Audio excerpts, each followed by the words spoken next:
সপ্তম রাজ্য পে কমিশনে অনুমোদন দিল মন্ত্রিসভা। পূর্বতন সরকারের ক্ষেত্রে আপনাদের একাধিক অভিযোগ ছিল যে সঠিক সময়ে ডিএ প্রদান করা হয়নি বা বিভিন্ন ক্ষেত্রে সরকারি যারা কর্মচারী তা বা পেনশন ভোগীদের ক্ষেত্রে বিভিন্ন সমস্যা হয়েছে। আজকে যে সিদ্ধান্ত নেওয়া হলো তা কতটা অনুকূল? সরকার তো সদিচ্ছা দেখিয়েছে। যে দাবিপত্র আমরা পেশ করেছিলাম সেটার মধ্যে এটা ছিল।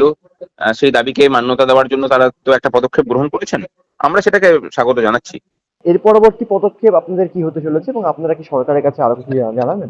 দাবি বলতে আমাদের যেসব দাবি ছিল, মানে এআইসি পে অনুযায়ী দিয়ে দেওয়া, অস্থায়ী পদগুলোতে পূরণ করার মানে পদক্ষেপ গ্রহণ করা, এবং স্থায়ী কর্মচারীদের যে ডিএ এবং শূন্য পদগুলোতে পূরণ, এই বিষয়গুলোকে আমরা রাখছি দাবির মধ্যে, এবং সেগুলোকে ইমপ্লিমেন্ট করানোর দিকে যাতে সরকার পদক্ষেপ গ্রহণ করে তার জন্য দাবি দেওয়া পেশ হবে।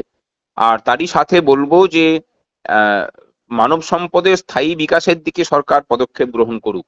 পূর্বতন সরকার যে পথে চলেছে সেই পথেই চললে পরে কিন্তু আহ রাজ্যটা সেই আগের মতোই ধ্বংসের দিকেই যাবে। সুতরাং আহ, এই দাবিগুলো আমাদের আছে। আর সরকারের অসুবিধা কোথায় হচ্ছে, কিভাবে তারা কাজ করতে চাইছেন কর্মচারীদের বিষয়ে, সেই বিষয়গুলোকে জানার জন্য সরকার ফর্মালি আমাদের সাথে মিটিং এ বসুক, সেই দাবি আমরা রাখছি।